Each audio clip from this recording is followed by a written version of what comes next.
ক্রিকেটের চেয়ে দেশের সম্মানটাই বড়। শেষে নুরুলের ব্যাটিংটা দেখে আমার অনেক ভালো লেগেছে, কিন্তু আনলাকিলি আজকে শান্ত 2 রান করে আউট হয়েছে।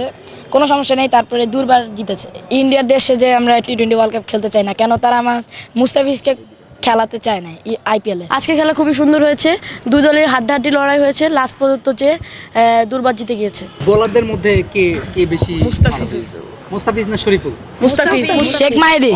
শেখ মাহিদি অবশ্যই মিস করব, যদি বাংলাদেশ বিশ্বকাপে খেলতে আরও ভালো লাগতো, কিন্তু এখানে খেলেছি এটা অনেক ভালো লেগেছে। নোয়াসান সোহানের খেলাটা ভালো লাগছে। মুস্তাফিজ তো ব্যাটিং করে না, বল করছে। ওর যে ক্যাচটা হয়েছিল অনেক খুশি হয়েছি যে ও আউট করছে।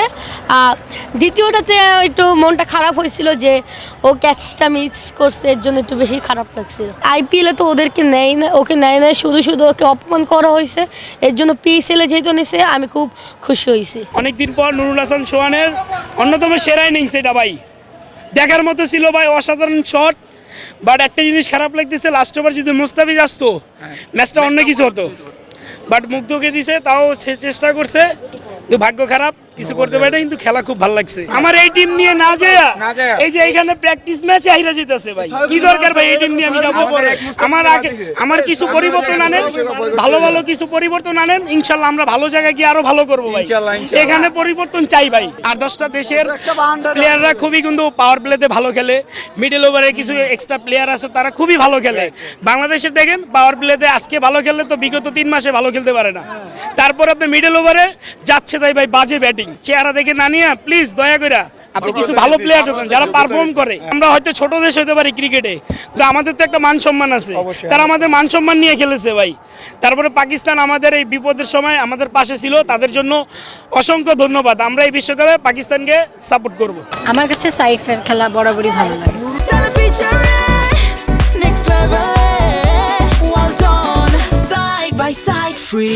ক্ষেত্রে একজন দায়িত্বশীলের ব্যাটিংয়ের মতন তিনি আচরণ করেছেন এবং শেষ পর্যন্ত তিনি ম্যাচটি ধরে রেখেছেন এবং 4 বল হাতে থাকতে তিনি আউট হয়ে গেছেন দুঃখজনকভাবে।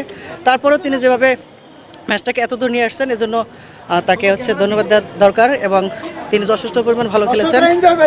হ্যাঁ, আমরা আসলে একবার চলে যেতে চেয়েছিলাম, তারপরেও যে তিনি তার যখন আমরা খেলা দেখলাম যে তিনি ধরে রেখেছেন, পরে আমরা ওয়েট করলাম এবং জয়টা উপভোগ করলাম। যেহেতু আমরা ভারতে যাইনি, আমাদের মনে একটা ক্ষোভ ছিল, আমাদের মনে একটা চাওয়া ছিল, সেক্ষেত্রে আমরা এটা থেকে আমরা কিছুটা হলেও আমরা ঘাটতি পূরণ করতে পেরেছি এবং আমরা বিশ্বকে দেখাতে পেরেছি যে আমরাও পারি। পাকিস্তান যেটুকু দেখিয়েছে অন্য কোনো কান্ট্রি এতটুকু দেখায় নাই।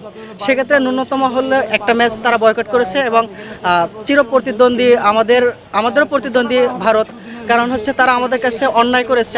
আমরা যে ন্যায্য অধিকারটুকু পাওয়ার কথা ছিল। দেখেন, আইসিসিতে যখনই কোনো ইভেন্ট আসে, যদি ভারত পাকিস্তান ম্যাচের কথা বলা হয়, তখন যদি ভারত কোনো আবদার করে, ওইটা কিন্তু সবাই হ্যাঁ ভোট দেয় বা ওটা আইসিসি পালন করে, কিন্তু আমরা বৈষম্যের শিকার হয়েছি।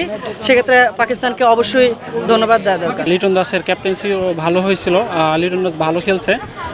পরবর্তীতে নুরুল হাসান সোহান যেভাবে আসলে উইকেটে থেকে কন্টিনিউ করে গেছে এবং শেষ পর্যন্ত তিনি বাংলাদেশ অর্থাৎ দুর্বার একাদশকে জিতাইছে। বাংলাদেশে যদি টি-20 পরিসংখ্যানে যাইতে যায় তাহলে আমরা সাব্বির রহমানকে খুবই মিস করি, কারণ তিনি বাংলাদেশে একমাত্র হার্ড হিটার ব্যাটসম্যান, আসলে তাকে পর্যাপ্ত সুযোগই দেওয়া হচ্ছে না।